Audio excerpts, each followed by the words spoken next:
नमस्कार बच्चों, आपका स्वागत है मेरा यूट्यूब चैनल मैथ्स विद अमर में। इस वीडियो में हम क्लास 9th का मैथमेटिक्स का जो मिड टर्म का एग्जामिनेशन हुआ है 2024-25 का, उसका इवनिंग शिफ्ट का क्वेश्चन पेपर लेकर के उपस्थित हूँ। इस वीडियो में हम पार्ट डी की बात करेंगे जो 5 मार्क्स के हैं। आइए सीधे सवाल की तरफ चलते हैं। सवाल आपसे पूछा जा रहा है जो कि 2x-1 is equal to 3y plus 10 को ax plus B Y plus C के रूप में व्यक्त कीजिए और ए बी सी का मान ज्ञात कीजिए। तो पहले देखिए, आपको इस इक्वेशन को सॉल्व करना होगा। देख, 2x-1 बराबर में दिया हुआ है 3y प्लस 10। कई सवाल दिए हैं इसमें, तो बारी बारी से सबको हल करेंगे। तो पहले 2x-2 is equal to 3y plus 10। अब इसको भी इधर ले आए सभी को, तो 2x-2 minus 3y minus 10 is equal to 0। अब देखिए 2x वाला टर्म तो एक ही है, y वाला फिर आएगा -3y, और ये कांस्टेंट टर्म है, अचर पद है। तो -2 और -10 मिल करके -12 बना, तो ये 0 हो गया। अब मानक रूप हमारा दिया हुआ है ax plus B Y plus C equal to 0। तो इस तरह से a का वैल्यू यहाँ पे इसको देखें तो a बराबर में 2, b बराबर में -3 और c बराबर में -12 आ गया इसका आंसर। अब इसमें कह रहा है, अगला कह रहा है इस समीकरण के कोई दो हल भी ज्ञात कीजिए। तो इसके तो और इसी में कह रहा है इस समीकरण के कितने हल होंगे, हाउ मेनी सॉल्यूशन। तो कितने हल होंगे, तो इसके तो अनंत हल होंगे। तो इसके पार्ट तो हो गए अनंत अनंत अनंत हल होंगे। तो ये दूसरा पार्ट हो गया। तीसरा पार्ट और दूसरा पार्ट रहा, तो इसके लिए कोई दो हल ज्ञात करना है। तो हम इसको फिर से सेट करें, तो 2x बराबर में हो जाएगा 3y प्लस 12। तो x बराबर हो जाएगा 3y प्लस 12 अपॉन में 2। बारी बारी से दो हल कह रहा है ज्ञात करने के लिए, तो हम फ्रैक्शन वाला भी ले सकते हैं, बिना फ्रैक्शन वाला भी ले सकते हैं। हम ग्राफ पे जब दर्शाएं तो फ्रैक्शन वाला ना लें। अब y की वैल्यू 0 रखने पर put y equal to 0, then x बराबर क्या हो जाएगा, ये 0 प्लस 12/2 यानी 6 हो जाएगा। तो इस तरह से y की वैल्यू 0, x की वैल्यू y की वैल्यू 0, तो x की वैल्यू 6 हो गया। अब कह रहा है 2 से डिवाइड हो रहा है, तो 2 का ही गैप रखें। Put y equal to 2, then x equal to क्या हो जाएगा, 3 इंटू 2 प्लस 12/2 यानी 3 2 जा 6 और 12 18/2 यानी 9। तो x की वैल्यू 9 आया कब, जब y की वैल्यू हमने 2 रखा था। तो इस तरह से बहुत सारे सॉल्यूशन हो सकते हैं। तो ये आपका 5 नंबर का सवाल बन गया। नेक्स्ट सवाल देखते हैं। यहाँ पे आपसे कह रहा है a/b, तो ये और ये मिल करके 4:5 दिया हुआ है। तो इसको मान लेते हैं ये a बराबर में 4x और b बराबर में 5x। तो इस तरह से ये तीनों मिल करके रैखिक युग्म बनाएगा। तो a plus B plus 90 degree equal to 180 degree होना चाहिए था। अब a के बदले हमने 4x लिया है, 4x प्लस b के बदले हमने 5x लिया है, और ये हो गया 90, उधर जाके सब्सट्रैक्ट हो जाएगा, तो 180 माइनस 90, तो ये हो जाएगा 90 डिग्री। तो 9x बराबर में 90 डिग्री, तो x बराबर में क्या हो जाएगा 90/9 यानी 10 डिग्री। तो इस तरह से a बराबर में हो जाएगा 40 डिग्री, b बराबर में 50 डिग्री। अब कह रहा है जो कि c ज्ञात करिए। तो एंगल मतलब b और c मिल करके 180 होगा रैखिक युग्म से, लीनियर पेयर से। तो b की वैल्यू आपको दिया हुआ आपने निकाला है 50 में क्या जोड़ा जाए, c जोड़ा जाए कि 180 हो जाएगा। तो c बराबर में 180 माइनस 50 करेंगे तो ये 130 डिग्री हो जाएगा। तो a बराबर में 40 डिग्री, b बराबर में 50 डिग्री और c बराबर में 130 डिग्री इसका आंसर हो गया। नेक्स्ट देखते हैं, और कह रहा है प्रतिवर्ती XOQ भी ज्ञात करना है। तो XOQ हम देखते हैं, XOQ ये है आपका। तो ये आपको आपने निकाला था 130 डिग्री। तो इसका प्रतिवर्ती कोण रिफ्लेक्स ऑफ एंगल XOD बराबर में 360 में से 100 मतलब XOD घटा लें जो C की वैल्यू के बराबर था। तो 360 में से 130 घटा लिए, तो ये हो जाएगा 230 डिग्री। नेक्स्ट देखते हैं। तो देखिए अगला जो अथवा पार्ट में दिया हुआ है, कह रहा है ये प्रूफ करना है ये सारे कोण 360 डिग्री का है। तो इसके लिए आपको जो रचना करना होगा, देखिए इसके लिए हम इसके परपेंडिकुलर हम एक मतलब इसी को हम आगे बढ़ाएंगे। तो इसका नाम दे दें हम आर। आर तो है ही, तो हम दे देते हैं ए नाम दे देते हैं। तो यहाँ पे ये सिद्ध करना है ये दिया हुआ, तो यहाँ पे आपको लिखना है, पहले दिया है क्या, ये O P O Q O R और ओ एस 4 किरणें हैं, और सिद्ध करना ये भी लिखना है। अब तो रचना के लिए हमने क्या किया, रचना के लिए ओ ओ क्यू के विपरीत हमने ओ ए एक किरण खींचा। अब देखिए ये स्ट्रेट एंगल रैखिक युग्म बन जाएगा। तो क्या हो जाएगा,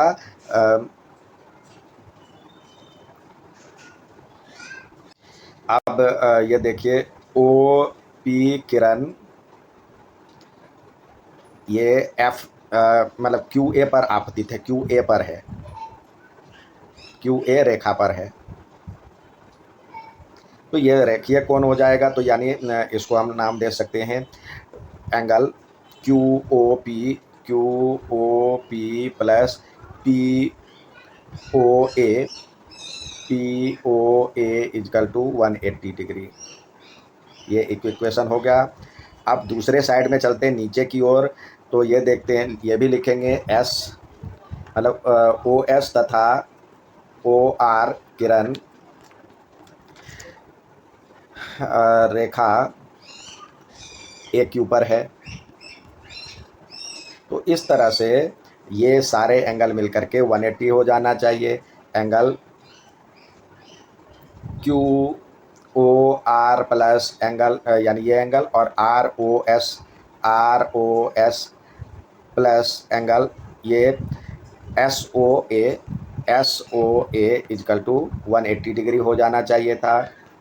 अब दोनों समीकरण को जोड़ दें, समीकरण 1 तथा 2 से। समीकरण 1 प्लस 2 से क्या हो जाएगा, Q O P plus P O A plus, अब इसको इस साइड लिखे S O A plus R O S plus Q O R equal to 180 और 180 360 हो जाएगा। अब देखिए क्यू ओ पी, तो हम यहाँ पे पी ओ क्यू दिया हुआ, तो उल्टा भी कोई ऐसी बात नहीं है, पी ओ क्यू लिख सकते हैं प्लस पी ए ओ और एस ओ ए मिल करके ये एंगल और ये एंगल मिल करके बना पी ओ एस, जो कि यहाँ पे दिया हुआ है पी ओ एस, और प्लस में एस आर ओ एस, यहाँ पे आपको R O S S O R उल्टा दिया हुआ है S O R plus Q O R, यहाँ पे एज इट इज दिया हुआ है तो क्यू ओ आर, ये चारों एंगल आ गया बराबर में 360 डिग्री। प्रूफ, यही सिद्ध करना था। अगला सवाल कह रहा है, दो त्रिभुज दिया हुआ है, त्रिभुज ए बी सी और की भुजाएं ये दिए हुए हैं और डी ई एफ की भुजाएं ये दिया हुआ है। तो त्रिभुज ए बी सी में इधर ए बी सी की बात करें और त्रिभुज यहाँ पे डी ई एफ की बात करें। तो ए बी सी में एस क्या हो जाएगा, 20 20 40 10 50 का आधा यानी 25, और इसमें एस क्या हो जाएगा 30 और 60 60 60 120 और 30 150 का आधा, 150 का आधा तो यानी 75। तो आपको भुजाओं का अनुपात मतलब ये क्षेत्रफल का अनुपात ज्ञात करना है। तो यहाँ पे लिखे त्रिभुज ए बी सी का क्षेत्रफल अपॉन में त्रिभुज डी ई एफ का क्षेत्रफल। तो इसमें फॉर्मूला तो जानते ही हैं, क्या होता है एस इंटू एस माइनस ए, एस माइनस बी और एस माइनस सी, यही होता है। तो यहाँ पे यूज करें, ये दिया हुआ है 25, एस का वैल्यू 25 है, 25 में से 20 गया तो ये हो जाएगा 5, और फिर 25 में से 5 20 गया तो ये भी 5, और 25 में से 10 गया तो 15। और यहाँ पे दूसरे वाले DEF में है, देखिए आपने 75 निकाला है और 75 में से 30 गया तो ये हो जाएगा 45, और 60 गया तो ये हो जाएगा 15, और ये भी 60 गया तो ये हो जाएगा 15। तो अब देखिए ये 25 और 5 बचे 25 होता है, तो 25 बाहर आ गया और रूट 15 हो जाएगा। और इधर वाले में आप देखिए ये लिख सकते हैं 25 का तो स्क्वायर रूट 5 होता है, और 25 तिया 75 होता है, और यह 45 में होगा 15 तिया 45, और फिर 15 गुने 15। अब ये 25 रूट 15 आ गया। अब ये देखिए 25 का तो 5 आता है, और ये 3 है तो 3 का भी 3 आ जाएगा बाहर, 15 है तो 15 भी बाहर आ जाएगा। अब अंदर बचा एक 15। अब देखिए अब 25, ये रूट 15 से रूट 15 चला जाएगा, 5 बचे 25 होता है, 5 तिया 15 होता है, तो ये 1/9 हो गया। तो ये रेशियो क्या हो जाएगा, रेशियो जो हो जाएगा अभिष्ट अनुपात 1/9 हो जाएगा, ये इसका आंसर।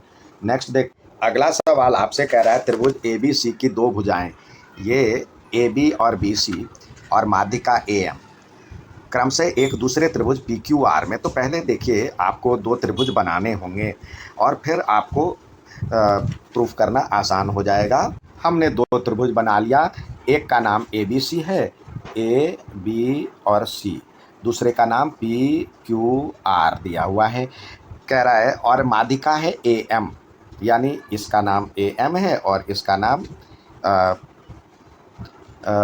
PN। अब आपसे कह रहा है AB और BC माध्यिका PQ QR और PN के बराबर में है।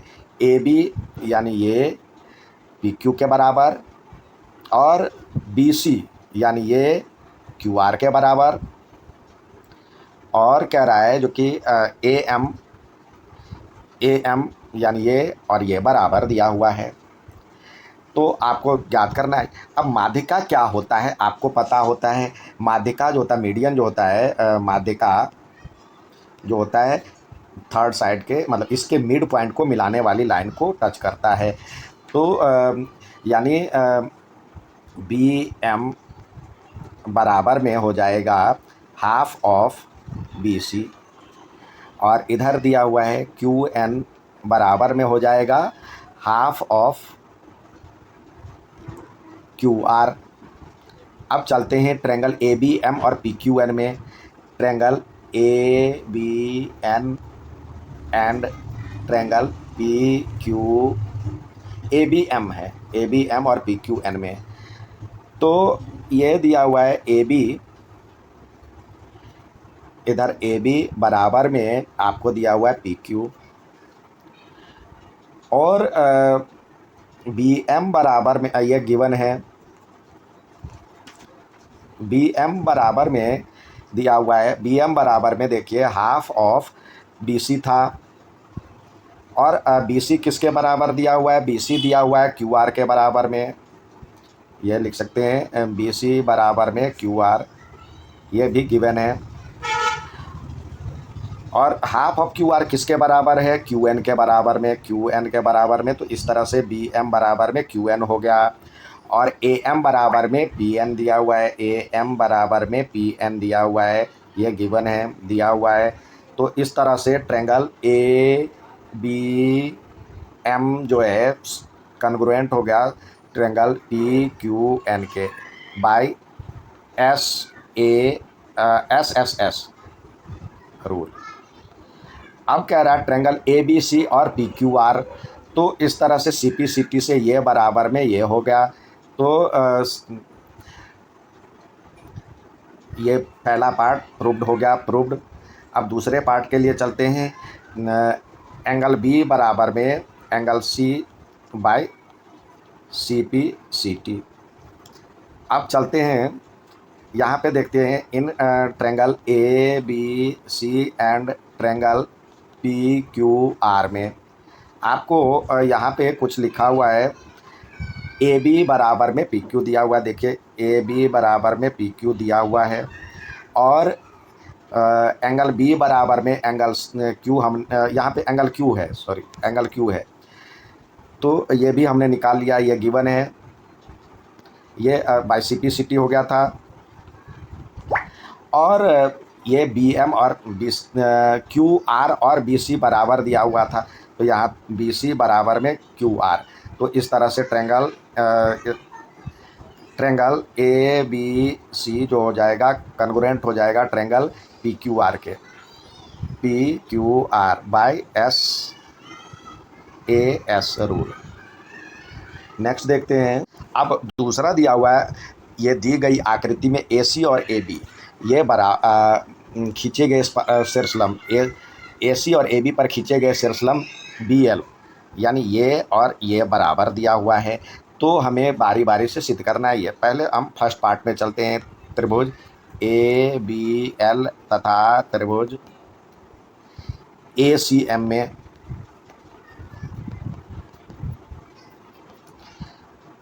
ये त्रिभुज और दूसरा ये त्रिभुज में कह रहा है।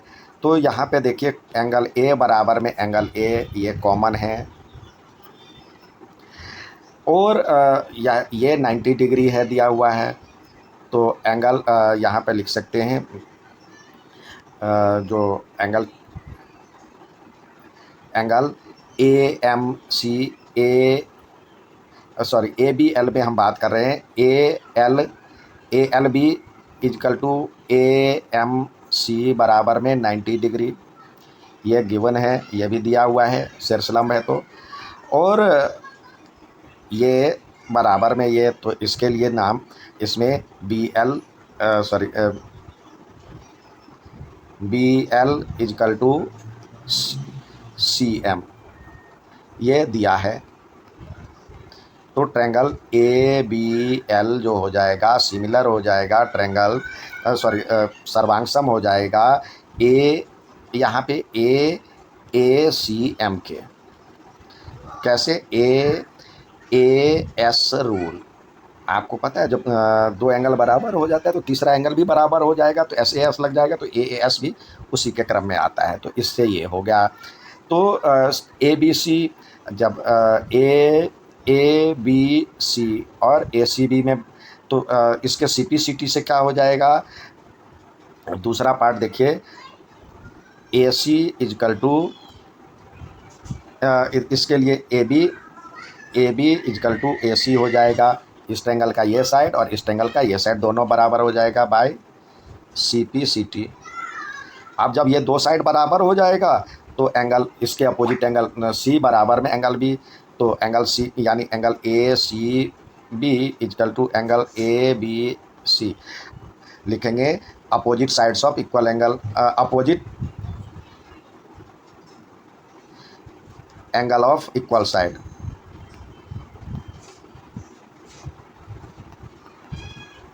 तो ये बराबर हो गया।